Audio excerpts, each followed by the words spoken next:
வணக்கம் மக்களே, welcome to EQB academy. So நீங்கள் எல்லாருமே என்னோட ப்ரீவியஸ் வீடியோவில் ஹவு டு ப்ரிப்பேர்னு ஒரு வீடியோ போட்டிருந்தேன். அதுக்கு நீங்கள் கொடுத்த வரவேற்புக்கு நன்றி. அதுலேயே நான் சொல்லியிருந்தேன் இல்லையா, ஜென்ரல் ஸ்டடீஸுக்கு நம்ம கிளாஸ் ஸ்டார்ட் பண்ண போகிறோம் அப்படின்னு. ஸோ அதுதான் இந்த ஃபர்ஸ்ட் வீடியோ.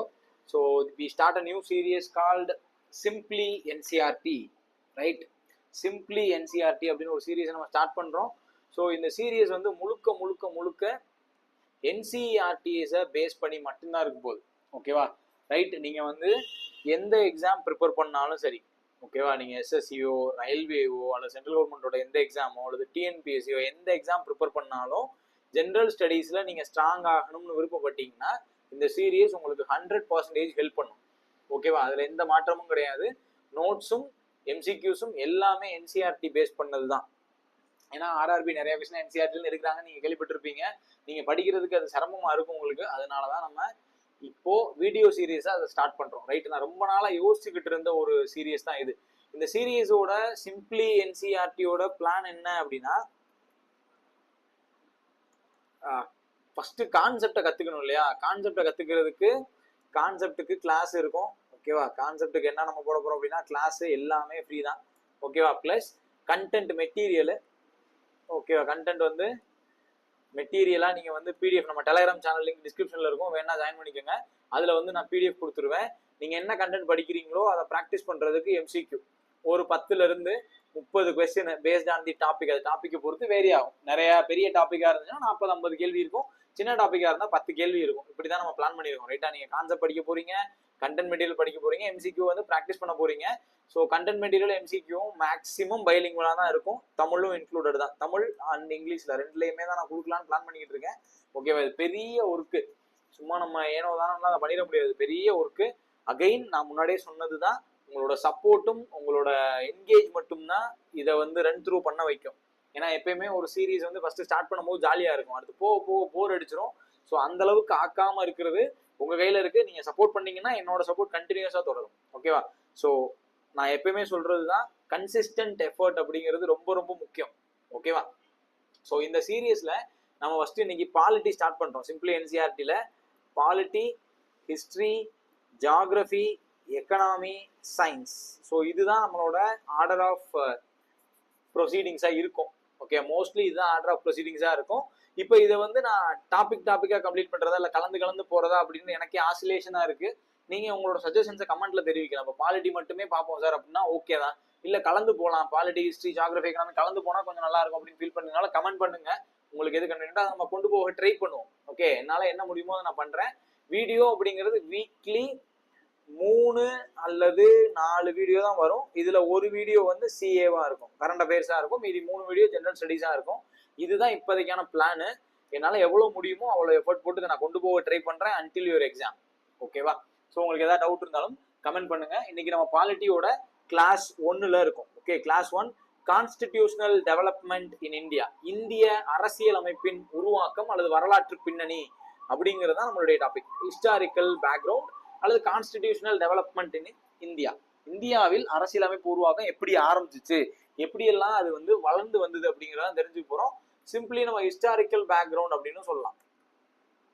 ஓகேவா, ஸோ நான் முன்னாடியே சொன்ன மாதிரி என்சிஆர்டில இது பார்ட்டா பிரிச்சு இருக்கும். 9th கொஞ்சம் இருக்கும், 11th 12th அப்படி இருக்கும். ஸோ கம்பைல்டா தான் இருக்க போகுது. அகைன் வெறும் என்சிஆர்டி மட்டும் இல்லாம அதர் சோர்ஸஸும் உங்களுக்கு தேவைப்படும் இல்லையா, அதுவும் இதுல இன்க்ளூடட் தான். என்னால முடிஞ்ச அளவு எல்லாத்தையுமே இதுல இன்கார்பரேட் பண்ண தான் நான் ட்ரை பண்ணியிருக்கேன். மேஜர் போர்ஷன் என்சிஆர்டியை பேஸ் பண்ணது தான், ரைட்? இப்போ இந்த ஹிஸ்டாரிக்கல் பேக்ரவுண்ட் அப்படிங்கிறது கிட்டத்தட்ட 1773 ஆரம்பிச்சு 1947 வரைக்கான காலகட்டத்துல பிரிட்டிஷ் அரசாங்கத்தால ஏற்றப்பட்ட அனைத்து முக்கியமான சட்டங்களை நம்ம தெரிஞ்சுக்க போறோம். அவங்க கொண்டு வந்த சட்டங்களின் படிதான் இன்னைக்கு இருக்கக்கூடிய இந்திய அரசியலமைப்பு வடிவம் பெற்றிருக்கு. அதனால அந்த சட்டங்கள் எல்லாத்தையும் நம்ம தெரிஞ்சுக்கணும். ஓகேவா, ஸோ அவங்க 1773 ரெகுலேட்டிங் ஆக்ட்ல ஆரம்பிச்சு 1947 இந்திய சுதந்திர சட்டம் வரைக்கும், இண்டிபெண்டன்ஸ் ஆக்ட் வரைக்கும் நம்ம எல்லாத்தையுமே பார்க்க போறோம். இம்பார்ட்டன்ட் ஃபீச்சர்ஸோட நான் எங்கெங்கெல்லாம் முக்கியமானதுன்னு சொல்றேனோ அது எல்லாத்தையுமே நீங்க கத்துக்க போறீங்க, ரைட்டா? தெரிஞ்சுக்க போறீங்க. இதுல நான் சொல்றதுல டவுட் இருந்தாலும் கமெண்ட் பண்ணுங்க, நான் எக்ஸ்பிளைன் பண்றேன், சரியா? ஸோ இப்போ இதுல நம்ம ஃபர்ஸ்ட் என்ன தெரிஞ்சுக்கணும் அப்படின்னா, East India Company, EIC, East India Company அல்லது கிழக்கிந்திய கம்பெனி அப்படின்னா என்ன, ரைட்? ஸோ இது பிரிட்டிஷோட ஒரு private agency. Okay, East India Company, இஐசினே சொல்லிக்கலாம்னு நினைக்கிறேன். ஸோ இஐசி அப்படின்னா ஈஸ்ட் இந்தியா கம்பெனி அல்லது கிழக்கு இந்திய கம்பெனி. இது 1600ல எலிசபெத் மகாராணியால பட்டயம் கொடுக்கப்பட்டு தோற்றுவிக்கப்படுது ஈஸ்ட் இந்தியா கம்பெனி. எதுக்காக? இந்தியாவில் வணிகம் செய்யறதுக்காக. ஈஸ்ட் இந்தியா கம்பெனியோட நோக்கம் என்ன? வணிகம், ட்ரேட் பண்ணணும், அவ்வளவுதான் அவங்களோட வேலை. ஸோ 1600ல உருவாக்கப்பட்ட இந்த கம்பெனி ஒரு பிரைவேட் கம்பெனி. ஓகேவா? இது வந்து ஒரு பிரைவேட் ஏஜென்சி, கவர்மெண்டோடது கிடையாது. ஓகே, ஒரு பிரைவேட் கம்பெனி. இவங்க வந்து கிழக்கு இந்தியாவில் வணிகம் செய்யறதுக்காக உருவாக்கப்படுறாங்க.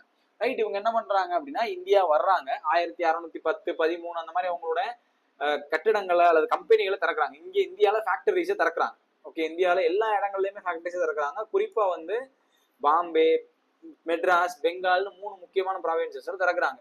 இது அப்படியே மெதுமெதுமா வளர்ந்து எங்க வந்து நிக்குதுன்னா 1757, 1764 இந்த 2 முக்கியமான வருடங்களை நீங்க மறந்துடக்கூடாது.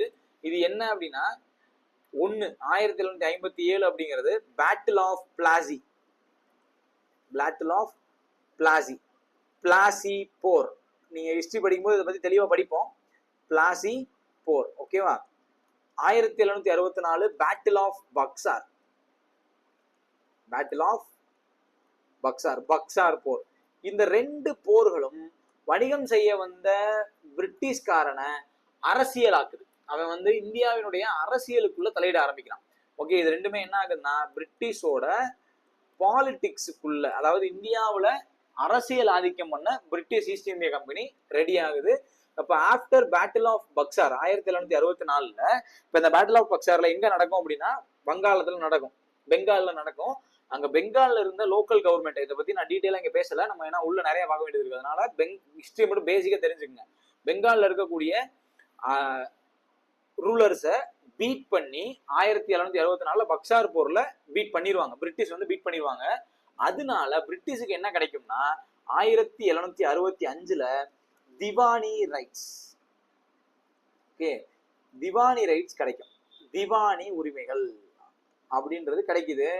எங்கெங்க கிடைக்குதுன்னா வங்காளத்தை சுத்தி இருக்கக்கூடிய சில பகுதிகள்ல கிடைக்குது. திவானி ரைட்ஸ் வந்து மேக்சிமம் உங்களுக்கு பெங்கால்ல தான் அந்த போர் நடக்கும். அதுக்கு அடுத்த ஆண்டுது பெங்கால், பீகார், ஒரிசா இந்த 3 பகுதிகளில் பிரிட்டிஷ்காரனுக்கு என்ன கிடைக்குது? திவானி ரைட் கிடைக்குது. திவானி ரைட்னா என்ன சார்? திவானி ரைட் அப்படின்னா வரி வசூலிக்கும்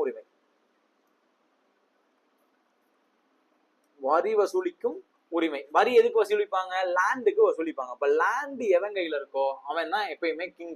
அதுதான் உண்மை. நீங்க வந்து வரலாற்று ஆரம்ப கட்டத்துல நீங்க வந்து குப்தர்களோ அல்லது அதுக்கு முன்னாடி இருந்த காலகட்டத்திலாம் நீங்க பாத்தீங்கன்னா லேண்ட் அப்படிங்கிறது கிங்கோடது தான். அங்க வந்து இண்டிவிஜுவல் லேண்டிங் சிஸ்டம் இருக்காது. நீங்க எங்க பார்த்தாலும் சரி, நிலத்தினுடைய உரிமையாளர் வந்து அரசர் தான். அதேதான் இங்கேயும். ஸோ பிரிட்டிஷ்காரனுக்கு இந்த வரி வசூலிக்கும் உரிமை கிடைச்சதுனால அவன் லேண்டோட ஓனர் ஆகுறான். லேண்டோட ஓனர் ஆகிறதுனால அவனுக்கு ரெவன்யூ ரைட்ஸ் கிடைக்குது. அங்க இருந்து மெதுவா பாலிடிக்ஸ்குள்ள வர ஆரம்பிக்கிறான். யாருக்கு எவ்வளவு வரி போடணும், யார்கிட்ட நிலம் இருக்கணும், யார்கிட்ட இருக்கக்கூடாது, எவனுக்கு கொடுக்கணும், எவனுக்கு கொடுக்க கூடாது, எல்லாத்தையும் டிசைட் பண்றதுனால மேஜரா அவன் இந்தியாவினுடைய பாலிடிக்ஸுக்குள்ள என்டர் ஆகுறான். ஓகே, இப்ப இந்த பாலிடிக்ஸ்குள்ள என்டர் ஆகுறதுனால ஈஸ்ட் இந்தியா கம்பெனி வந்து அவங்களோட அந்த கம்பெனியான வேலையை பார்க்காம அரசியலை பார்க்க ஆரம்பிக்குது. இப்ப 2 டிஸ்பியூட் வருது. ட்ரேடும் பார்க்கணும், பாலிடிக்ஸையும் பார்க்கணும். ரெண்டையுமே மேனேஜ் பண்ண முடியல. அவங்க சிக்கல்ல தவிக்கிறாங்க. ஓகே, ட்ரேடையும் மேனேஜ் பண்ண முடியல, பாலிடிக்ஸையும் மேனேஜ் பண்ண முடியல. அப்போ அவங்களுக்கு வந்து ரெகுலேஷன்ஸ் தேவைப்படுது. சில அவங்களுக்குன்னு ஒரு சில சட்டங்கள்லாம் தேவைப்படுது. அதுக்காக அவங்க என்ன பண்ண ஆரம்பிக்கிறாங்கன்னா ஆக்டை போட ஆரம்பிக்கிறாங்க. ஈஸ்ட் இந்தியா கம்பெனியை ரெகுலேட் பண்றதுக்கு ஆக்ட்ஸை கிரியேட் பண்றாங்க, வரிசையா கிரியேட் பண்றாங்க. ஓகேவா? இத நம்ம 2 பார்ட்டா பிரிக்கலாம் இந்த ஆக்ட்ஸை. ஒன்னு வந்து East India Company rule, EIC rule.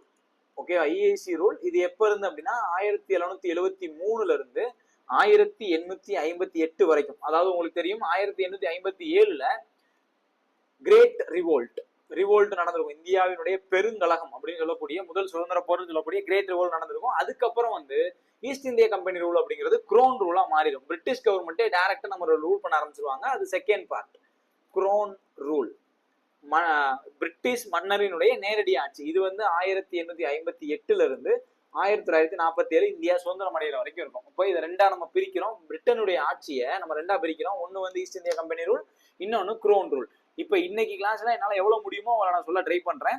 ரைட்டா? நீங்க படிக்க போற மெட்டீரியல்லையும் இதுதான் இருக்கும். ரைட்? நீங்க படிச்சுட்டு எம்சிக்யூஸையும் ப்ராக்டிஸ் பண்ணி பாருங்க. ஓகே, எங்கேயுமே ஏதாவது இப்போ நான் கிளாஸ்ல விட்டது கண்டென்ட்ல மெட்டீரியல்ல கவர் ஆகலாம், மெட்டீரியல்ல விட்டது எம்சிக்யூல கவர் ஆகலாம். அதனால அங்கங்க எல்லாத்தையும் எதையும் விடாம ஃபாலோ பண்ணீங்கன்னா you will get a good clarity about all the topics. ஓகேவா?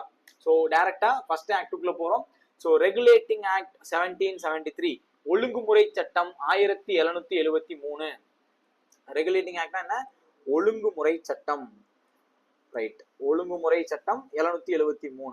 ரைட், இதுதான் ஃபர்ஸ்ட் ஆக்ட். பிரிட்டிஷ்காரங்க கொண்டு வந்த முதல் ஆக்ட். எதுக்கு கொண்டு வர்றாங்க? இப்போ British company, East India Company வந்து ரெண்டு வேலை பார்க்குது. ஒன்னு ட்ரேடு, இன்னொன்னு வந்து பாலிடிக்ஸ். ரெண்டையும் ரெகுலேட் பண்றதுக்காக கொண்டு வரப்பட்ட முதல் சட்டம். First act to recognise the company's political and administrative functions. கம்பெனியினுடைய அரசியல் வேலைகள் என்ன, நிர்வாக வேலைகள் என்ன அப்படிங்கிறத சொன்னதுக்காக தான் இந்த ஆக்டை கிரியேட்டே பண்றாங்க. என்னென்னலாம் நீங்க செய்யணும், என்னென்னலாம் செய்யக்கூடாது அப்படிங்கிறதுக்காக தான் இந்த ஆக்டே கிரியேட் பண்றாங்க. இதுல ரொம்ப முக்கியமான ஒரு வேலை பார்த்திருப்பாங்க. கவர்னர் ஆஃப் பெங்கால் அப்படிங்கிறத கவர்னர் ஜெனரல் ஆஃப் பெங்கால்னு மாத்திருப்பாங்க. ரொம்ப ரொம்ப ரொம்ப இம்பார்ட்டன்டான பாயிண்ட். அதுக்கு முன்னாடி வரைக்கும் 1773 சட்டத்துக்கு முன்னாடி வரைக்கும் கவர்னர் ஆஃப் பெங்கால் அப்படின்னு இருக்கும். அது 1773 சட்டத்துல என்னவா மாறுது? கவர்னர் ஜெனரல் ஆஃப் பெங்கால்னு மாறுது. இங்கதான் first question. Governor general of Bengal, first governor general of Bengal யாரு அப்படின்னா Warren Hastings. First governor general of Bengal யாரு? Warren Hastings. Right, first governor general of Bengal Warren Hastings. ஓகேவா? Warren Hastings. ரைட், அவர் தான் first governor general of Bengal. அதே மாதிரி இதுக்கப்புறம் என்ன பண்றாங்கன்னா ரொம்ப முக்கியமா பெங்கால ஹெட் குவார்டரா மாத்துறாங்க. ரைட், பெங்கால ஹெட் குவார்டரா மாத்துறாங்க. உங்களுக்கு தெரியும் 3 முக்கியமான ப்ராவின்சஸ் இருக்கு: பெங்கால், பாம்பே, மெட்ராஸ். ரைட், இது மூணையும் ஒருங்கிணைக்கிறதுக்காக பெங்கால ஹெட் குவார்டர்ஸா மாத்துறாங்க. Right, subsumed presidencies of Madras and Bombay under Bengal, பெங்காலோட கண்ட்ரோலுக்கு கொண்டு வந்துட்டாங்க. ஓகேவா? அடுத்து ரொம்ப முக்கியமான ஒரு ரிஃபார்ம் என்ன அப்படின்னா சுப்ரீம் கோர்ட் ஆஃப் இந்தியா ஒன்னுன்னு உருவாகுது. சுப்ரீம் கோர்ட்னு ஒன்று உருவாகுது. சுப்ரீம் கோர்ட் ஆஃப் இந்தியா கிடையாது. அன்னைக்கு இருந்த பிரிட்டனோட ரூலிங்ல சுப்ரீம் கோர்ட்டை உருவாக்குறாங்க. எங்க உருவாக்குறாங்கன்னா கல்கத்தால இருக்கக்கூடிய வில்லியம் கோட்டையில, ஃபோர்ட் வில்லியம். கல்கத்தால ரொம்ப ஃபேமஸான வில்லியம் கோட்டை இருக்கு. அந்த வில்லியம் கோட்டையில 1774 சுப்ரீம் கோர்ட் ஆஃப் இந்தியாவை உருவாக்குறாங்க. ரைட்டா? அப்ப அந்த சுப்ரீம் கோர்ட்ல யார் யார் இருக்கா? ஒரு சீஃப் ஜஸ்டிஸும் 3 ஜட்ஜஸும் இருக்காங்க. அப்போ 1+3 ஃபார்மேட்ல சுப்ரீம் கோர்ட் ஆஃப் இந்தியா உருவாகுது. ரைட்டா? ஒரு சீஃப் ஜஸ்டிஸ், 3 ஜட்ஜஸ். ரைட், அப்ப இந்த ஃபர்ஸ்ட் சீஃப் ஜஸ்டிஸ் யாரு? Sir Elijah Impey. ரைட், அந்த சீஃப் ஜஸ்டிஸோட பேர் என்ன? Elijah Impey. எலிஜா இம்பே அப்படிங்கிறவங்க தான் chief justice, first chief justice of supreme court. எப்போ உருவாக்கப்பட்டதுல 1774 ஆண்டு உருவாக்கப்பட்ட உச்ச நீதிமன்றத்துல இருந்த முதல் தலைமை நீதிபதி யாரு? எலிஜா இம்பே. கேட்பாங்க. ரைட்டா? அப்ப இந்த சுப்ரீம் கோர்ட் எப்படி சார் செயல்படுது? இப்ப இந்த சுப்ரீம் கோர்ட் செயல்படணும்ல. இப்ப இந்த சுப்ரீம் கோர்ட் எப்படி செயல்படுதுன்னா அன்னைக்கு இருந்த இந்தியாவுல காமனான இப்ப இந்தியன் பீனல் கோட் நம்ம வச்சிருக்கோம், ஐபிசி இருக்குல்ல, இந்தியன் பீனல் கோட் இருக்குல்ல. அப்ப அந்த மாதிரி ஒரு பீனல் கோட் எல்லாம் இல்ல. அது லேட்டரா 1860 தான் உருவாக்குறாங்க. இப்ப இந்த சுப்ரீம் கோர்ட் என்ன பண்ணிருக்குன்னா அன்னைக்கு இருந்த மக்கள் 2 விதமான மக்கள் இருக்காங்க. ஒன்னு வந்து ஹிந்துஸ், இன்னொன்னு வந்து முஸ்லிம்ஸ். ரொம்ப மேஜரான கம்யூனிட்டி அப்படிங்கிறது இவங்க 2 பேர் தான். அப்ப ஹிந்துக்களுக்கு இந்து சட்டங்களும் இஸ்லாமியர்களுக்கு இஸ்லாமிய சட்டங்கள் அப்படின்னு தனித்தனியான சட்டங்களை வச்சு இவங்க வந்து இந்த சுப்ரீம் கோர்ட் வந்து செயல்பட்டுக்கிட்டு இருக்கு. ஓகேவா? ரைட், இவங்களோட வேலையை ஹிந்துவோட வழக்கா இருந்தா ஹிந்துக்களுக்கான சட்டங்களை ஃபாலோ பண்ணுவாங்க. அன்னைக்கு இருந்த சட்டம் என்னவோ அதை ஃபாலோ பண்ணுவாங்க. இஸ்லாமியர்களுக்கு என்ன அப்படின்னா இஸ்லாமியர்களுக்கான தனி சட்டங்களை ஃபாலோ பண்ணுவாங்க. 1860 தான் இந்த ஐபிசி, இந்தியன் பீனல் கோட், அப்படி இந்திய தண்டனை சட்டம் அப்படிங்கிறது உருவாக்கப்படுது. அதுவும் பின்னாடி நம்ம படிப்போம். ஓகேவா? ஸோ இதுதான் ஃபர்ஸ்ட் ரெகுலேட்டிங் ஆக்ட்ல சொல்லப்பட்ட முக்கியமான விஷயம். ரைட்டா? இப்ப இந்த கம்பெனியோட பொலிட்டிக்கல் அஃபேர்ஸ் அல்லது அட்மினிஸ்ட்ரேட்டிவ் அஃபேர்ஸ் இதெல்லாம் யாரு பார்த்துட்டு இருந்தாங்க அப்படின்னா கோர்ட் ஆஃப் டைரக்டர்ஸ் அப்படின்னு ஒரு கேட்டகரி இருந்தாங்க. யார் இருந்தா? கோர்ட் ஆஃப் டைரக்டர்ஸ், இயக்குனர்கள் மன்றம். கோர்ட் ஆஃப் டைரக்டர்ஸ்னு ஒரு டீம் இருப்பாங்க. அந்த கோர்ட் ஆஃப் டைரக்டர்ஸ் தான் பிரிட்டிஷ்க்கு ரிப்போர்ட் பண்ணுவாங்க. இந்தியாவில் இந்த மாதிரி ட்ரேட் போய்கிட்டு இருக்கு, இந்த மாதிரி பொலிட்டிக்கல் சிச்சுவேஷன் இருக்குன்னு பிரிட்டிஷ்க்கு என்ன பண்ணிட்டு இருந்தாங்க? கம்யூனிகேட் பண்ணிட்டு இருந்தாங்க. ரைட், இப்போ இந்த கோர்ட் ஆஃப் டைரக்டர்ஸ் தான் main authority on East India Company. கிழக்கிந்திய கம்பெனியில முக்கியமான அத்தாரிட்டி இவங்க தான். சரியா? ஸோ அப்போ ரெகுலேட்டிங் ஆக்ட்ல நீங்க தெரிஞ்சுக்க வேண்டிய கீ ப்ரொவிஷன்ஸ் இதுதான். ரைட், நான் திரும்பவும் சொல்றேன். இப்போ நீங்க நோட்ஸ் எடுத்துக்கிட்டீங்கன்னா இன்னும் நல்லது. நான் சொல்றத இல்லைன்னா இந்த பிபிடியும் நான் கொடுக்குறேன், மெட்டீரியலும் நான் குரூப்ல போட்டு விடுறேன், எடுத்து படிச்சுக்கோங்க. சரியா? ரைட், எதுனாலும் சரிதான். ஆனா நீங்க வீடியோ பாத்தீங்கன்னா கொஞ்சம் உங்களுக்கு நீங்க படிக்கும்போது புரியாததெல்லாம் வீடியோ பார்க்கும்போது புரியும். நான் சொன்ன பாயிண்ட்ஸையாவது நீங்க மினிமம் ஞாபகத்துல வச்சுக்கணும். இதையும் நீங்க என்ன பண்ணிடக்கூடாது, ஷார்ட் லிஸ்ட் பண்ணி படிக்க கூடாது. ஓகேவா? அடுத்து act of settlement 781. Act of settlement 1781. இப்ப என்ன ஆகுதுன்னா 1773ஆம் ஆண்டு ஒழுங்குமுறை சட்டம் வந்து சில பிரச்சனைகள் வருது. ஓகேவா? சில பிரச்சனைகள், அதுல வந்து சில கான்ட்ரடிக்ஷன்ஸ் இருக்கு. அந்த கான்ட்ரடிக்ஷனை சரி பண்றதுக்காக செட்டில்மெண்ட் அதை வந்து நிவர்த்தி செய்வதற்காக உருவாக்கப்பட்ட சட்டம் தான் இந்த ஆக்ட் ஆஃப் செட்டில்மெண்ட் 1781. இதை வந்து நம்ம அமெண்டிங் ஆக்ட்னு சொல்லலாம். ஏன்னா இது என்ன பண்ணுச்சுன்னா 1773ஆம் ஆண்டு சட்டத்துல சில திருத்தங்களை கொண்டு வந்துச்சு. ஓகேவா?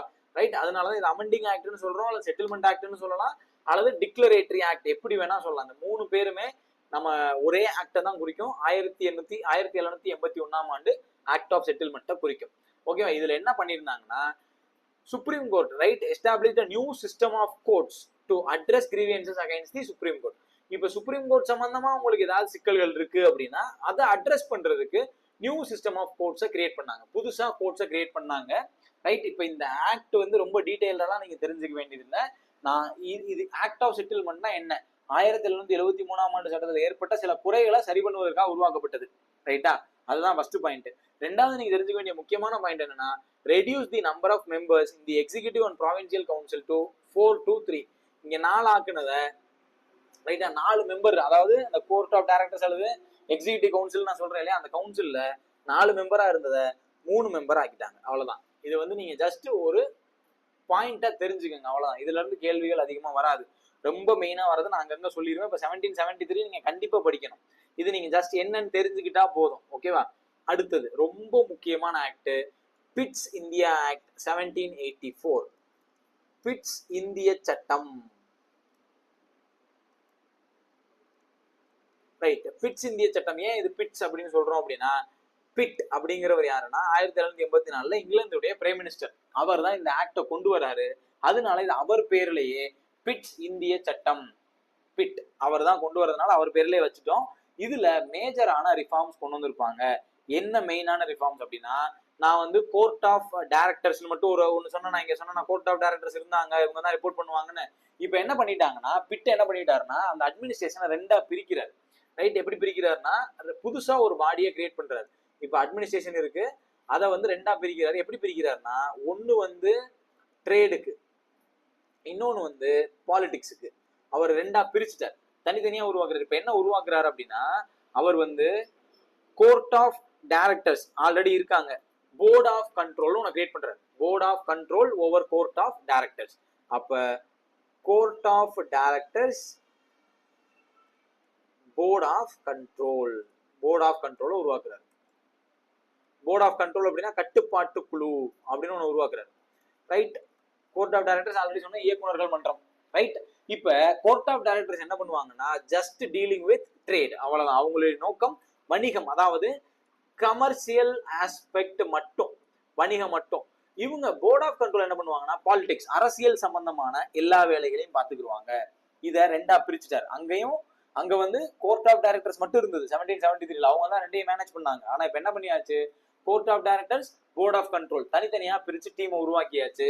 இதை தான் நம்ம என்ன சொல்றோம் அப்படின்னா டயார்கி அப்படிங்கிற வார்த்தையை பயன்படுத்துறோம். டயார்கி அப்படின்னா இரட்டை ஆட்சி அப்படின்னு பொருள். ஓகேவா? இரட்டை ஆட்சி.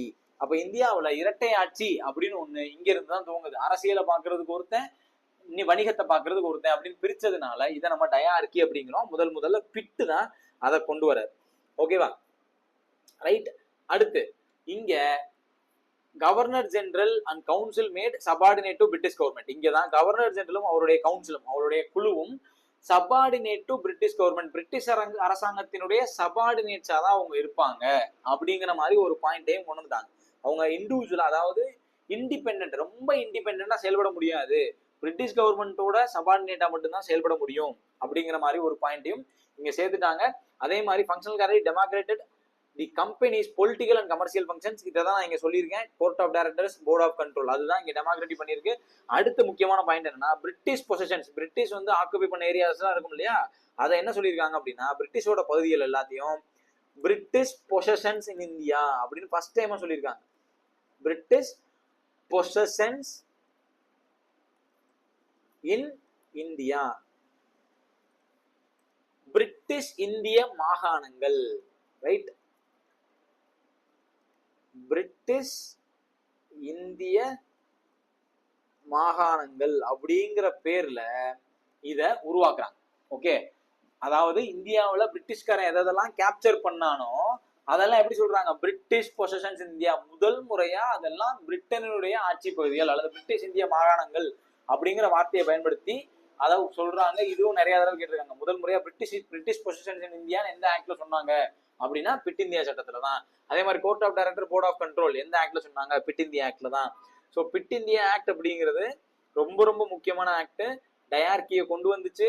அதே மாதிரி பொலிட்டிக்கல் அண்ட் ட்ரேடு கமர்ஷியல் அஸ்பெக்ட்ஸை பிரிச்சு சொல்லுச்சு. ஓகேவா? அதே மாதிரி நான் முன்னாடி சொன்ன மாதிரி பெங்கால் தான் இந்தியாவில சுப்பீரியர் பவர். பெங்காலோட சபார்டினேட் தான் மெட்ராஸ் அண்ட் பாம்பே, ரைட்டா? மெட்ராஸ் அண்ட் பாம்பே அப்படிங்கிறது இண்டிவிஜுவலா செயல்பட முடியாது, பெங்காலோட சபார்டினேட்டா மட்டும் தான் செயல்பட முடியும். அது அங்கேயுமே சொல்லியிருந்தாங்க, இங்கேயும் பிட்ஸ் இந்தியா ஆக்ட்லயும் அதை ரிப்பீட் பண்ணியிருக்காங்க. ஓகேவா?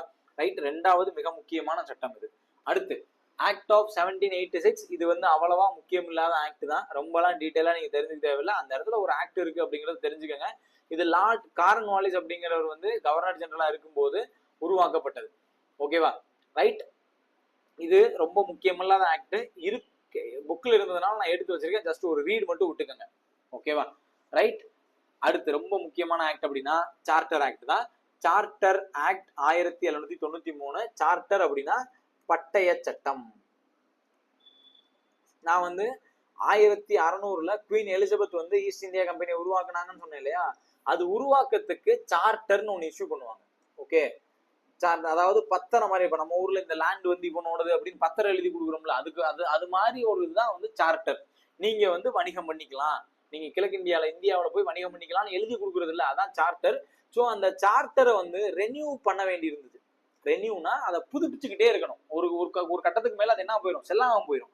அதை புதுப்பிக்கிறதுக்காக தான் இந்த சார்ட்டர் ஆக்ட் அப்படின்னு ஒண்ணு எவ்ரி 20 இயர்ஸ் கிரியேட் பண்ணிருப்பாங்க.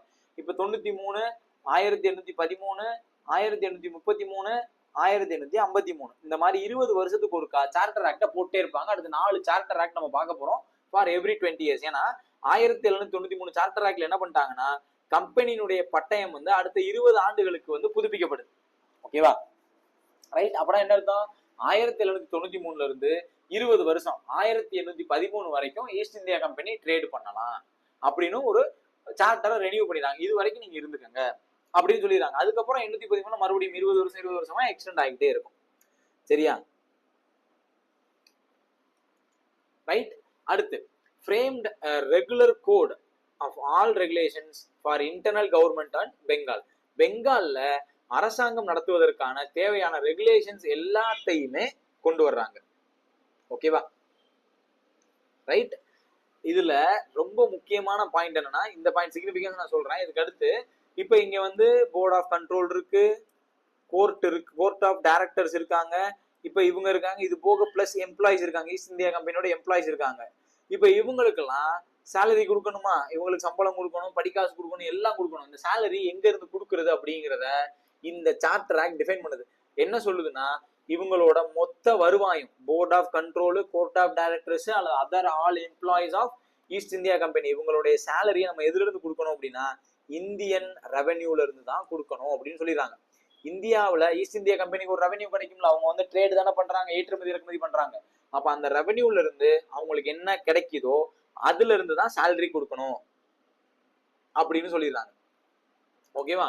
அது போக இன்னொன்னு சொல்றாங்க, இந்த ரெவென்யூல இருந்து நீங்க எவ்ரி இயர் 5 lakh pound 5 லட்சம் பவுண்ட் வந்து பிரிட்டிஷ் கவர்மெண்ட்டுக்கு கொடுக்கணும்னு சொல்லிடுறாங்க.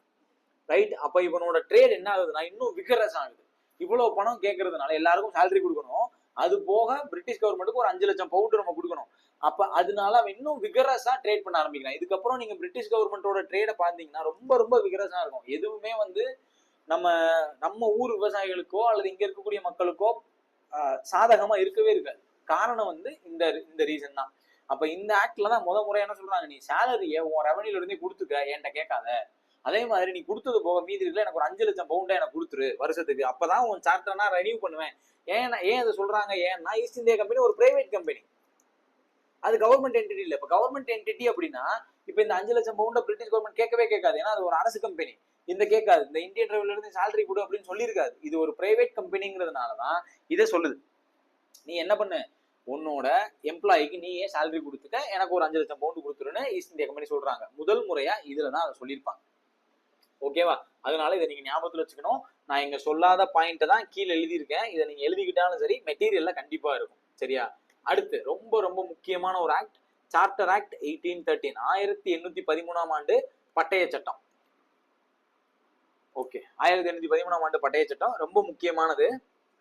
இங்க என்ன ஆகுதுன்னா, ரொம்ப முக்கியமா நீங்க ஃபர்ஸ்ட் தெரிஞ்சுக்க வேண்டியதுன்னா, charter renewed for another 20 years, அதுல எந்த மாற்றமும் இல்ல. Company deprived its monopoly trade with India. இந்தியாவுடனான ட்ரேட்ல மோனோபோலி இங்க எண்ட் ஆகுது. ஓகே, மோனோபோலினா என்ன? பிரிட்டிஷ், அதாவது மோனோபோலி அப்படின்னா ஒரே ஒருத்தன் எல்லாமே பண்றது, அவன் மட்டும்தான் ட்ரேட் பண்ணுவான், வேற யாரையுமே அலோவ் பண்ண மாட்டான், அப்படிங்கறதா மோனோபோலி. ஸோ ஒரு சிங்கிள் என்டிட்டியா மொத்தத்தையும் கவனிக்கிறது. இப்ப இந்த மோனோபோலி இங்க எண்ட் ஆகுது. அப்போ கேள்வி கேட்பாங்க, ஈஸ்ட் இந்தியா கம்பெனியோட மோனோபோலி இந்தியால எப்போ எண்ட் ஆச்சு அப்படின்னா 1813. இந்த ஆக்ட் தான், 1813ஆம் ஆண்டு ஆக்ட் தான் இந்தியாவுல பிரிட்டிஷ் ஈஸ்ட் இந்தியா கம்பெனியினுடைய மோனோபோலியை முடிச்சு வைக்குது. ஸோ மோனோபோலி முடிஞ்சதுனால மித்தவங்க எல்லாம் வந்து ட்ரேட் யூனியன் ஆரம்பிக்கலாம், ட்ரேடு வந்து பண்ணலாம் அப்படிங்கிற மாதிரி கொண்டு வராங்க. ஆனா ரெண்டு விஷயத்துல அந்த மோனோபோலியை அவங்க நிப்பாட்டல. ஒண்ணு, இப்ப காமனான ட்ரேட்ல மோனோபோலியை நிப்பாட்டிட்டாங்க. டீ சம்பந்தமான ட்ரேட்ல, டீ ட்ரேட், ஓகே, தேயிலை, அதுல மோனோபோலி கண்டினியூ ஆகுது. பிரிட்டிஷ் மட்டும்தான் பண்ண முடியும், மோனோபோலி வந்து கண்டினியூ ஆகுது. அதே மாதிரி ட்ரேட் வித் சைனா, அதுலயும் மோனோபோலி கண்டினியூ ஆகுது. இந்தியாவோட ட்ரேட்ல இருக்கக்கூடிய மோனோபோலியை மட்டும் டிப்ரைவ் பண்ணிட்டாங்க, அதாவது ஸ்டாப் பண்ணிட்டாங்க, அந்த இடத்துல அபாலிஷ் ஆயிருது. இப்ப இந்த பாயிண்ட் நீங்க ஞாபகத்தில் வச்சுக்கணும். எந்த சட்டம் ஈஸ்ட் இந்தியா கம்பெனியினுடைய இந்தியாவோட ட்ரேடான மோனோபோலியை ஸ்டாப் பண்ணுச்சு அப்படின்னா அது 1813ஆம் ஆண்டு பட்டய சட்டம். மறந்துடக்கூடாது, ஞாபகத்துல வச்சுக்கணும். அடுத்து சில முக்கியமானதெல்லாம் இங்க பண்ணிருக்காங்க. ஓகேவா? ரைட். இதுல அடுத்து நான் முன்னாடியே சொன்னேன், ஆல்ரெடி உங்களுக்கு என்ன கிடைச்சாச்சு, திவானி ரைட்ஸ் கிடைச்சாச்சு. திவானி ரைட்ஸ் அப்படின்னா வரி வசூலிக்கும் முறைமை. அப்ப வரியை விதிக்கணும். இங்க என்ன பவர் கொடுக்குறாங்கன்னா, லோக்கல் கவர்மெண்ட் இருக்கும்ல, உள்ளாட்சி அரசாங்கம் இருக்கும்ல, லோக்கல் கவர்மெண்ட்ஸுக்கு எல்லாமே டாக்ஸ் இம்போஸ் பண்றதுக்கு அதிகாரம் கொடுக்குறாங்க. உள்ளாட்சி அமைப்புகள் வரி விதிப்பதற்கான அதிகாரம் வழங்கப்படுது. விதிச்ச வரியை எவனாவது கட்டல அப்படின்னா அவனுக்கு தண்டனை கொடுக்கறதுக்கும் அதிகாரம் கொடுக்கப்படுது.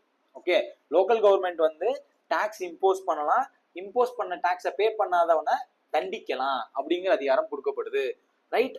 அடுத்து இன்னும் ரெண்டு முக்கியமான பாயிண்ட். முதல் பாயிண்ட் என்னன்னா, கிறிஸ்டியன் மிஷனரிஸ் வந்து இந்தியாவுக்குள்ள வர்றாங்க. ஓகேவா? கிறிஸ்தவ மதத்தை பரப்புவதற்கான திருச்சபைகள், கிறிஸ்டியன் மிஷனரிஸ், ரைட், என்ன பண்றாங்க, இந்தியாவுக்கு வந்து பிரீச் தியர் ரிலிஜியன், கிறிஸ்தவ மதம் இந்தியாவுக்குள்ள வர ஆரம்பிக்குது. ஓகேவா? அப்ப ஈஸ்ட் இந்தியா கம்பெனியோட நோக்கம் இங்க என்ன ஆகுதுன்னு பாருங்க. வணிகம் செய்ய வந்தவன் மெதுவா அரசியலுக்குள்ள வர்றான், அரசியல்ல இருந்து அவன் மதத்தையும் பரப்ப ஆரம்பிக்கிறான். அப்ப கிறிஸ்டியன் மிஷனரிஸ் இந்தியாவுக்குள்ள வர ஆரம்பிக்கிறாங்க. இந்தியாவினுடைய குறிப்பா அவங்க வந்ததே வந்து நம்ம ஊர் வழியா தான், தமிழ்நாடு வழியா தான். தமிழ்நாடு, கேரளா, இந்த வழியா தான் அவங்க இந்தியாவில இருக்காங்க. முக்கியமா மதத்தை பரப்புறாங்க. மதத்தை பரப்புவதற்கு அவங்க வந்து நிறைய டூல்ஸை யூஸ் பண்ணாங்க. அதுல ஒரு டூல் வந்து மெடிசன், இன்னொரு டூல் வந்து எஜுகேஷன். இன்னைக்கு அதிகமான கல்வியும் அதிகமான மருத்துவ சேவையும் கிடைப்பதற்கு ஒரு காரணம் வந்து இந்த கிறிஸ்டியன் மிஷனரிஸ் தான். அவங்க வந்து இலவசமா மருத்துவம் பண்ணாங்க. நீ வந்து கிறிஸ்தவ மதத்துக்கு மாறு, உனக்கு நான் படிப்பு தரேன் அப்படின்னாங்க. கிறிஸ்தவ மதத்துக்கு மாறு, உனக்கு சாப்பாடு தரேன் அப்படின்னாங்க. இந்த மதமாற்றம் அப்படிங்கிறது மெதுவா நடக்குது. நிறைய மக்கள் ஃபோர்ஸ் பண்ணி தள்ளப்படல, விருப்பப்பட்டு போய் சேர்றாங்க. ஏன்னா வேற வழி இல்லை, அவங்களுக்கு விருப்பப்பட்டு போய் சேர்றாங்க. ஏன்னா அவங்களுக்கு அங்க கல்வி கிடைக்குது, அங்க உணவு கிடைக்குது, அங்க மருத்துவம் கிடைக்குது, எல்லாமே கிடைக்குது. அடிமையிலிருந்து அவங்க விடுபட்ட மாதிரி நினைக்கிறாங்க. ஸோ அதனால கிறிஸ்டியன் மிஷனரிஸ் வேகமா வளர ஆரம்பிக்குது. ஞாபகத்தில் வச்சுக்கணும், கிறிஸ்டியன் மிஷனரிஸை இந்தியாவில் அலோவ் பண்ண சட்டம் எது? 1813ஆம் ஆண்டு பட்டய சட்டம். அடுத்து எவ்ரி இயர், இப்ப இங்க சொல்லிட்டாங்க கிறிஸ்டியன் மிஷனரிஸ் வந்துருச்சா, இவங்க வந்ததுக்கு அப்புறம் கல்வியை வளர்க்கணும். அதுக்கு அவங்க என்ன பண்றாங்கன்னா, எவ்ரி இயர் 1 lakh rupees எஜுகேஷனுக்கு கொடுக்கணும், கல்விக்கு 1,00,000 ரூபாயை ஒதுக்கணும் அப்படின்னு சட்டம் போடுறாங்க. வருஷத்துக்கு எவ்வளவு கொடுக்கணும்? 1,00,000 ரூபாய் கல்வி வளர்ச்சிக்கு, இந்திய மக்களின் கல்வி வளர்ச்சிக்கு ஆண்டுக்கு 1,00,000 ரூபாயை ஈஸ்ட் இந்தியா கம்பெனி ஒதுக்கணும் அப்படின்னு ஒரு சட்டத்தை போட்டாங்க. ரைட். அப்ப இந்த கல்வி வளர்ச்சி அப்படிங்கிறது இப்ப 1813 ரெண்டு விஷயம் நடக்குதா, கிறிஸ்டியன் மிஷனரிஸும் வர்றாங்க, 1,00,000 ஒதுக்கணும். இது எல்லாம் சேர்ந்துதான் வெஸ்டர்ன் எஜுகேஷன் இந்தியாவுல வளர்வதற்கு காரணமாயிருச்சு. இப்ப நம்ம படிக்கிறோம் இல்லையா, நம்ம படிக்கிறது ஒரு வகையில வெஸ்டர்ன் எஜுகேஷன் தான். நம்ம வந்து நம்ம புராணங்களை நம்ம படிக்கல. அதாவது வேத காலங்கள்ல படிப்பு எப்படி இருந்துச்சுன்னா சயின்ஸே அதுல இருக்காது, ரைட்டா? வெறும் வேதங்களும் வேதம் சார்ந்த மந்திரங்களும் இப்படிதான் இருந்துச்சு. அது மெதுவா எவால்வ் ஆகி இது முஸ்லீம் ரூலர்ஸ் வந்தப்போ கொஞ்சம் மாறிச்சு. ஆனா அவங்களும் முஸ்லீம் லாஸையும் முஸ்லீம்ஸோட அந்த மதம் சார்ந்ததையும் மட்டும் தான் சொல்லி கொடுத்துட்டு இருந்தாங்க. பிரிட்டிஷ்காரன் வந்து அதெல்லாம் நிப்பாட்டிட்டு அவன் என்ன பண்ணான்னா வெஸ்டர்ன் எஜுகேஷனுக்குள்ள போக ஆரம்பிக்கிறான். சயின்ஸ், இங்கிலீஷ் லாங்குவேஜ் அவன் நிறைய சொல்லி கொடுக்க ஆரம்பிக்கிறான். அந்த வெஸ்டர்ன் எஜுகேஷன் வளர்வதற்கும் இந்த சட்டம் ஒரு ஆரம்ப புள்ளி. ஓகேவா? ஸோ இதுவும் ரொம்ப முக்கியமான ஒரு சட்டம். எது சம்பந்தமா? மதம் சம்பந்தமாகவும், ரிலீஜியன் சம்பந்தமாகவும், எஜுகேஷன் சம்பந்தமாகவும் மிக முக்கியமான ஒரு சட்டம் இது. ஓகேவா? ரைட். இந்த ட்ரேட் மோனோபோலி அபாலிஷ் ஆனதை மறந்துடாதீங்க. லோக்கல் கவர்மெண்ட்டுக்கு டாக்ஸ் இம்போஸ் பண்ணலாம். இதெல்லாம் வந்து சிம்பிளா கேள்வி கேட்டு போயிட்டே இருப்பாங்க. நான் சொல்றதை அப்படியே மனப்பாடம் பண்ணி வச்சுக்கோங்க. ரொம்ப ரொம்ப முக்கியமானது. அடுத்து சார்ட்டர் ஆக்ட் ஆஃப் 1833. இந்த ஆக்ட் நம்ம என்ன சொல்றோம்? சென்ட்ரலைசேஷன் ஆக்ட் அப்படின்னு சொல்றோம். ஏன் சென்ட்ரலைசேஷன் ஆக்ட் அப்படின்னா, இவங்க ஈஸ்ட் இந்தியா கம்பெனிய ஒரு ட்ரேட் அல்லது ஒரு கமர்ஷியல் பாடி அப்படிங்கிறதுல இருந்து ஷிஃப்ட் பண்ணி அட்மினிஸ்ட்ரேட்டிவ் பாடியா மாத்துறதுக்கான எல்லா வேலையும் இந்த ஆக்ட்ல செஞ்சிருக்காங்க. ஓகேவா? இப்ப ஈஸ்ட் இந்தியா கம்பெனி என்னவா இருக்கு? கமர்ஷியலா மட்டும் தானே பண்ணிட்டு இருக்கு. கமர்ஷியல்னா என்னது? ட்ரேடு.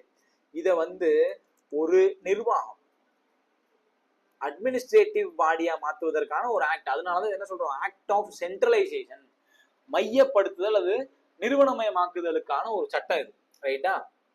இதுல அவங்களுடைய ஃபங்க்ஷன்ஸை கமர்ஷியல்ல இருந்து பொலிட்டிக்கலா மாத்திட்டாங்க, ரைட்டா? EIC become purely political ruler of India. இந்தியாவினுடைய அரசியல் நிர்வாகியா ஈஸ்ட் இந்தியா கம்பெனி மாறுது.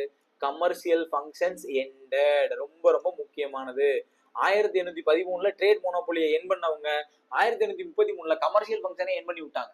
ட்ரேடே எனக்கு தேவை கிடையாது, எனக்கு தேவை பாலிடிக்ஸ். இந்தியாவினுடைய மொத்த நிலத்தையும் கையில் எடுத்து ரூல் பண்ண ஆரம்பிக்கிறாங்க, ரைட்டா? ரொம்ப ரொம்ப முக்கியமான பாயிண்ட். 1833 சட்டத்தின்படி பிரிட்டிஷ் ஈஸ்ட் இந்தியா கம்பெனியோட கமர்ஷியல் ஃபங்க்ஷன்ஸ், வணிக சம்பந்தமான எல்லாமே நிறுத்தப்படுது. Everything was stop. ஓகேவா?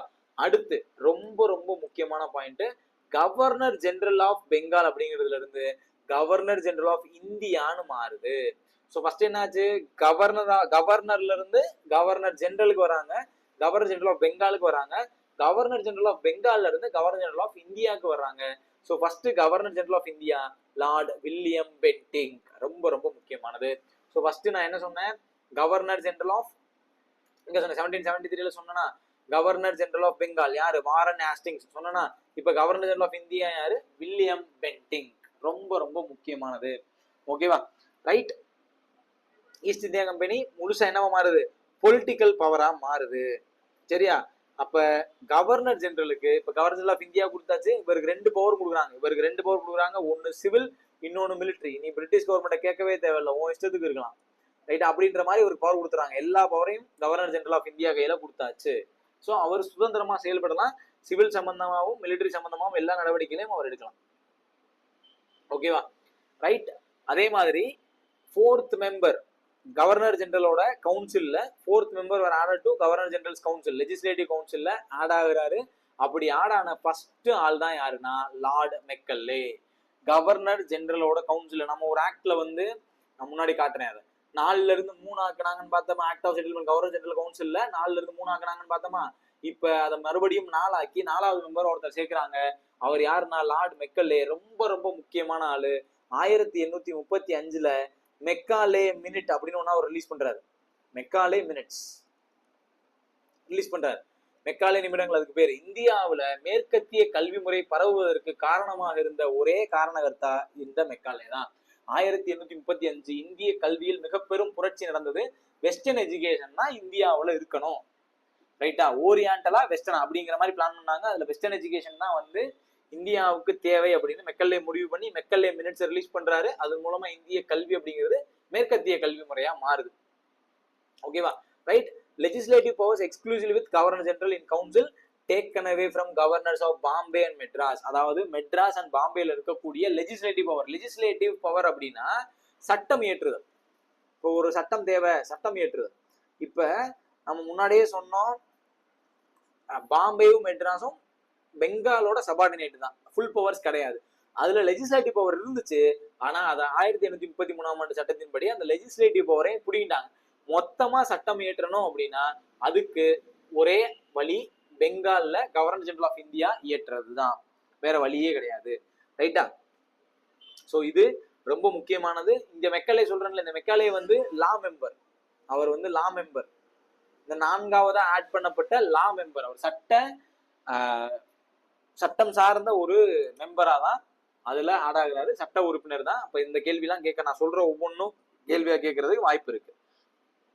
இதுல இந்த இடையில இருக்கிற சிவில் சர்வீஸ் மெதுவா பார்ப்போம். ரொம்ப முக்கியமா ஸ்லேவ்ஸ் அல்லது ஸ்லேவரி அப்படிங்கிற முறை ஒழிக்கப்படுது. இந்த சட்டத்தின்படி abolition of slavery system, abolition of slavery, அடிமை முறை ஒழிக்கப்படுது. எந்த ஆண்டு ஒழிக்கப்படுதுன்னா 1843 ஆண்டு அடிமை முறை ஒழிக்கப்படுது. இந்த சட்டத்தின் வழியானா டிஸ்கிரிமினேஷன் இருக்கவே கூடாது அப்படிங்கிறாங்க. No Indian to be denied employment under the company based on religion and colour. ரொம்ப முக்கியமான ஒரு பாயிண்ட் அது. ரைட்டா? மதத்தையும் நிறத்தையும் அடிப்படையாக கொண்டு எந்த ஒரு இந்தியரும் ஈஸ்ட் இந்தியா கம்பெனியில் வேலையில் சேரக்கூடாது அப்படின்னு டிஸ்கிரிமினேட், பாகுபாடு காட்டக்கூடாது அப்படின்னு இந்த சட்டம் சொல்லுது. ரைட்டா? அதே மாதிரி அதனுடைய ஒரு எண்டானா abolition of slaves, slavery system, அடிமை முறை அப்படிங்கிறது இந்தியாவில் ஒழிக்கப்படுது. அடிமை முறை ஒழிக்கப்பட்ட ஆண்டு 1843, மறந்துடக்கூடாது. ஓகேவா? ரைட். அடுத்து இப்போ இதோட கண்டினியூஷனா மெதுவா என்ன ஆகுறாங்க அப்படின்னா ஒரு காமன் டிராஃப்ட் அல்லது காமனான ஒரு சட்டத்தை நோக்கி போறாங்க. இப்ப இந்த லா மெம்பரை சேர்த்துட்டோம்ல, இந்த லா மெம்பர் யாரு? மெக்காலே. இவர் மூலமா தான் என்ன ஆகுதுன்னா 1860 இந்தியன் பீனல் கோட் அப்படிங்கிறத கிரியேட் பண்றாங்க. இந்தியன் பீனல் கோட் அப்படிங்கிறத கிரியேட் பண்றாங்க. இந்திய தண்டனை சட்டம் 1860 முழு வடிவம் பெறுது. இது அனைவருக்கும் பொதுவான சட்டமா ஏற்றப்படுது. பிரிச்செல்லாம் பாக்குறது இல்ல, பொதுவான சட்டமா தான் இதை டிராஃப்ட் பண்றாங்க. மெக்காலே தான் அதுக்கும் காரணகர்த்தாவா இருக்காரு. ஓகேவா? ரைட். ஸோ இதெல்லாம் இம்பார்ட்டன்டான points regarding 1833 charter act. 1813 charter act ரொம்ப ரொம்ப முக்கியம். 1833 சார்ட்டர் ஆக்ட் ரொம்ப ரொம்ப முக்கியம். இதுல இன்னொரு பாயிண்ட் சொல்ல மட்டும் நான் எதில் எழுதியிருக்கேன்னா, இந்தியன் சிவில் சர்வீசஸ் வேர் ஃபவுண்டட். ஓகேவா? இந்திய குடிமை பணிகள், இன்னைக்கு நம்ம யூபிஎஸ்சி எக்ஸாம் எழுதுறோம்ல, அந்த சிவில் சர்வீசஸ் அப்படின்னு ஒண்ணு கிரியேட் பண்றாங்க. ஓகேவா? சிவில் சர்வீசஸ் வந்து கிரியேட்டட், ஆனா இது ஓப்பன் டு இந்தியன்ஸ் ஆகல. Okay right. Introduced open competition for selection, open காம்படிஷனை கிரியேட் பண்றாங்க, ஆனா இந்தியன்ஸுக்கு ஓப்பன் ஆகல. இந்தியனுக்கு ஓப்பன் ஆனது வந்து 1853 ஆண்டு சட்டத்தின்படி தான். ஓகேவா? ரைட். இது 1833 சிவில் சர்வீசஸ் கிரியேட் ஆகுது. Right. ICS, Indian civil services, ICS. இப்ப நம்ம வந்து ஐஏஎஸ் ஐபிஎஸ் சொல்றோம் இல்லையா, அது ஐசிஎஸ் அப்படின்னு சொல்லப்பட்டுச்சு. அது உருவாக்கப்பட்டது 1833. இந்தியர்கள் அதில் பங்கு பெறுவதற்கான ஆணை வந்து 1853 தான் வழங்கப்பட்டுச்சு. அடுத்த சார்ட்டர் ஆக்ட்ல தான் அதை கொடுத்தாங்க. ஸோ இதுவும் ரொம்ப ரொம்ப முக்கியமான பாயிண்ட். ஓகே, இங்கதான் சொன்னேன் அந்த பாயிண்ட், அந்த ரேஸ் ரிலிஜன் தான் இந்த பாயிண்ட் நான் எழுதியிருக்கேன். Indian should not be barred from holding any office. எந்த வேலை பார்ப்பதற்கும் இந்தியர்கள் தகுதியற்றவர்கள் சொல்லக்கூடாது, அவங்களுக்கான வாய்ப்பை கொடுக்கணும்னு இந்த சட்டம் சொல்லுச்சு. ஓகேவா? ஸோ 1833 சார்ட்டர் ஆக்ட் ரொம்ப ரொம்ப முக்கியமானது, சரியா? மறந்துடக்கூடாது. அடுத்து 1853 charter act. Charter act of 1853, பட்டய சட்டம் 1853. ஸோ நான் முன்னாடியே சொன்ன மாதிரி இந்த சட்டம் வந்து last act before great revolt. Great ரிவால்ட்டுக்கு முன்பாக அல்லது ஈஸ்ட் இந்தியா கம்பெனி சார்பான ஒரு கடைசி சட்டம் இதுதான். ஓகேவா? இது மேலும் அதாவது என்ன பண்ணாங்க அப்படின்னா, லெஜிஸ்லேட்டிவ் அண்ட் எக்ஸிக்யூட்டிவ் பவர்ஸை வந்து இன்னும் எக்ஸ்பேண்ட் பண்ணாங்க, நிறைய எக்ஸ்பேண்ட் பண்ணாங்க. லெஜிஸ்லேச்சர் சம்பந்தமா நிறைய புதுசாக கொண்டு வந்தாங்க. ஓகேவா? ரைட். இதுல நம்ம ஞாபகத்தில் வச்சுக்க வேண்டிய பாயிண்ட்ஸ் என்னென்ன அப்படின்னா, central legislative council have 12 members. 12 member கொண்ட ஒரு சென்ட்ரல் லெஜிஸ்லேட்டிவ் கவுன்சில் ஃபார்ம் ஆகுது. ஓகேவா? இதுல என்ன ஆகுதுன்னா, இந்த சென்ட்ரல் லெஜிஸ்லேட்டிவ் கவுன்சில்ல ஆல்ரெடி நான் சொன்ன மாதிரி 6 மெம்பர் இருப்பாங்க, புதுசா 6 மெம்பர் ஆட் ஆனாங்க. ஓகேவா? ஆல்ரெடி 6 மெம்பர் இருந்திருப்பாங்க. ஓகே, சென்ட்ரல் லெஜிஸ்லேட்டிவ் கவுன்சில்ல 6 மெம்பர் 1853 ஆண்டு சட்டத்துக்கு முன்னாடி வரைக்கும் 6 மெம்பர் இருப்பாங்க. இப்போ புதுசா 6 மெம்பர் ஆட் ஆயிருப்பாங்க. இந்த சென்ட்ரல் லெஜிஸ்லேட்டிவ் கவுன்சில தான் நம்ம என்ன சொல்றோம் அப்படின்னா, மினி பார்லிமெண்ட் அப்படின்னு சொல்றோம். ஏன்னா இவங்க தான் எல்லா சட்டத்தையும் டிசைடிங் அத்தாரிட்டியா இருக்காங்க, டிசைட் பண்ணக்கூடிய ஆட்களா இருக்காங்க. ஓகேவா? இதுல இது என்ன இந்த 6+6 எப்படி சார் அப்படின்னா, இதுல ஒண்ணு வந்து கவர்னர் ஜெனரல், இன்னொன்னு சிஎன்சினா என்ன, சிஎன்சி நான் இதை மட்டும் பார்த்து சொல்றேன், நான் புரியணுன்றதுக்காக தான் அப்படி எழுதியிருந்தேன். Right, commander in chief. Right, சிஎன்சினா கமாண்டர் இன் சீஃப், ராணுவ அதிகாரி. இது கவர்னர் ஜெனரல். 4 கவுன்சில் மெம்பர்ஸ், 4 முழு நேர மெம்பர்ஸ், 6 லெஜிஸ்லேட்டிவ் மெம்பர்ஸ். இதுதான் இந்த 12ஓட ஸ்பிளிட் அப்.